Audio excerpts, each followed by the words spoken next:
Well, America's public lands remain a key asset to a lot of ranching families across the West who utilize them for grazing. And here in San Antonio, Texas, at the American Farm Bureau Federation's annual convention, AFBF Government Affairs Senior Director Shelby Hagenauer told me that Farm Bureau is working hard to keep it that way. So that rule was finalized by the Bureau of Land Management last year. And so technically it's being implemented.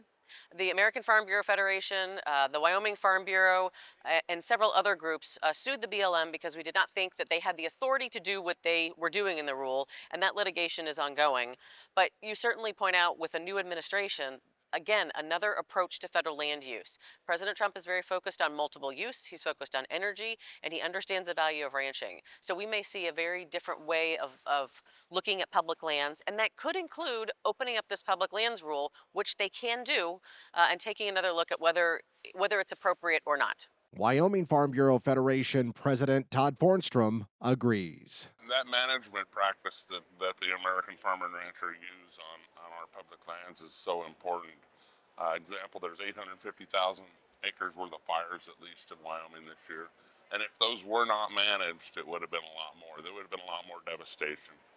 We really kept it down to mostly just burning up of the grass, which isn't great, but we didn't burn a lot of structures. We had no fatalities. So it's important.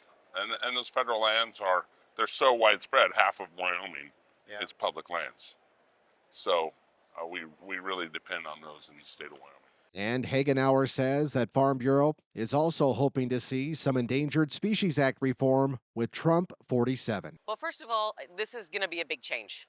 We certainly have seen President Trump talk about impacts to landowners, how much he cares about farmers and ranchers over years at this point. And I do think we're going to see a very different approach to the Endangered Species Act, to how it's implemented, and then also how species-specific issues are looked at.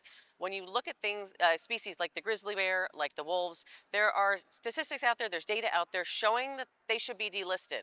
But politics and litigation have resulted in the continued listing of these species that probably should be taken off the list. And that's important because the ESA is supposed to protect species so they can be delisted. Now, She encourages farmers and ranchers to keep working with their state farm bureaus and, of course, their congressional delegations on important ag policy to help keep farmers farming and ranchers ranching.